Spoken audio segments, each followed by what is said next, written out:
கிறிஸ்துவுக்குள் அன்பானவர்களே, இயேசு கிறிஸ்துவின் வல்லமை உள்ள நாமத்தினால் இந்த காலை பொழுதில் நான் உங்களை வாழ்த்துகிறேன். கர்த்தர் அன்புள்ளவராயிருக்கிறார். கர்த்தர் உங்களை நேசிக்கிறார். கர்த்தர் உங்களை விட்டு மாறாத தெய்வமாயிருக்கிறார். கர்த்தரை முழுமையாக ஏற்றுக்கொண்டு வாழும் பொழுது எங்களுடைய பாதைகள் மாற்றப்படுகிறதை நாங்கள் காண முடியும்.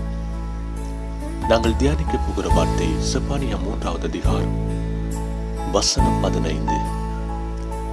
கர்த்தர் உன் ஆக்கினைகளை அகற்றி உன் சத்துருக்களை விலக்கினார். இஸ்ரவேலின் ராஜாவாகிய கர்த்தர் உன் நடுவில் இருக்கிறார். இனி தீங்கை காணாதிருப்பாய் என்பதாய் வேதம் பதிவு செய்கிறது.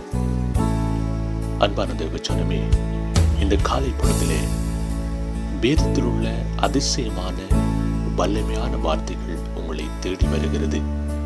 இதை தியானிக்கும் பொழுது, இதை பின்பற்றும் பொழுது உங்களுடைய வாழ்க்கையிலும் நீங்கள் ஒரு மாற்றத்தை காண முடியும். கர்த்தர் தருகிற ஆசீர்வாதங்களை நீங்கள் சுதந்திரிக்க முடியும். எங்களுடைய வாழ்க்கையிலே அநேக எதிரிகள் பெருகி இருக்கிறார்கள் என்பதை பார்க்கிறோம். அதில் நின்று உங்களுடைய வாழ்க்கையை கர்த்தர் விடுதலையாக்க வல்லமை உள்ளவராயிருக்கிறார். வேதம் சொல்லுகிறது, கர்த்தர் உன் ஆக்கினைகளை அகற்றி உன் சத்துருக்களை விலக்கினார் என்பதாய். இந்த காலை பொழுதிலே வியாதிகளோடும் வேதனைகளோடும் குறைவுகளோடும் உங்களுடைய வாழ்க்கை இருக்குமாயிருந்தால் கர்த்தர் உங்களை விடுதலையாக்க விரும்புகிறார். ஆண்டவராகிய இயேசு கிறிஸ்து இந்த காலை பொழுதிலே உங்களை ஆசீர்வதித்து உங்களை பாதுகாப்பாராக. God bless you.